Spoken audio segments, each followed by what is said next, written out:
Vous sentez l'air entrer et ressortir.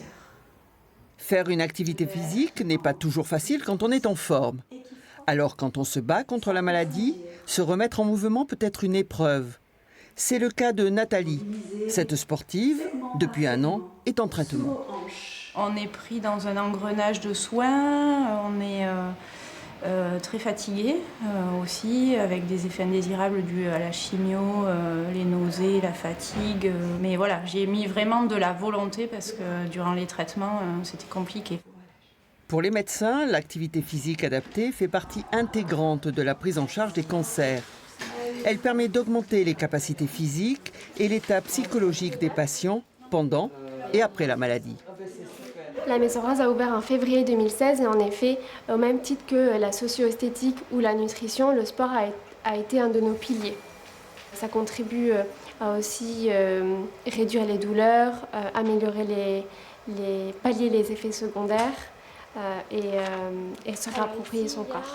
Ça soigne le corps et l'esprit, ça permet de bouger, de penser à autre chose aussi. Donc oui, ça soigne les deux. L'activité physique réduit de 20 à 50% les risques de récidive, d'où l'importance de se mettre en mouvement. Boxe, escrime, natation, le choix est vaste. Dans ce club d'aviron, on pratique l'Avifit, dérivé de l'aviron en salle. Il aide à reconstruire les corps malmenés. L'ergomètre permet aux femmes non seulement de retravailler le cardio, de se remuscler sans solliciter les muscles justement opérés sous l'aisselle et d'abîmer des cicatrices et de façon surtout symétrique. Donc les 2 bras, les 2 jambes, le tronc travaillent sur un même axe et c'est ce qui est très bénéfique justement dans la reconstruction. Ici, c'est aussi ne pas être identifié que par ça. On est aussi mélangé aux autres. Nous ne sommes pas identifiés cancer du sein. Ce club, Christiane le fréquentait avant le diagnostic. Elle revient ramer régulièrement, fait confiance à ce corps qui l'a fait un temps souffrir et retrouve ses capacités. Et de côtoyer d'autres personnes, ça peut aider. Quand il y a des personnes qui, par exemple, se disent je ne sais pas si je peux faire ça, ou si je peux faire ce geste, ou est-ce que je vais y arriver, voilà, le groupe est porteur. C'est d'un bon pas que Marlise avance dans la vie.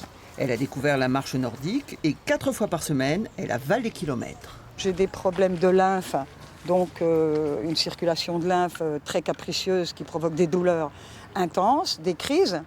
Et le fait de marcher et de bien faire actionner les bras, ça permet à la lymphe de circuler plus facilement, donc réduire les problèmes. Et moi, j'ai envie de lutter contre une éventuelle récidive, et on y va, plein pot. Voilà. Sur terre ou sur l'eau, le sport est une thérapie qui aide à supporter le parcours de soins, réduit la fatigue et améliore les chances de guérison et la qualité de vie.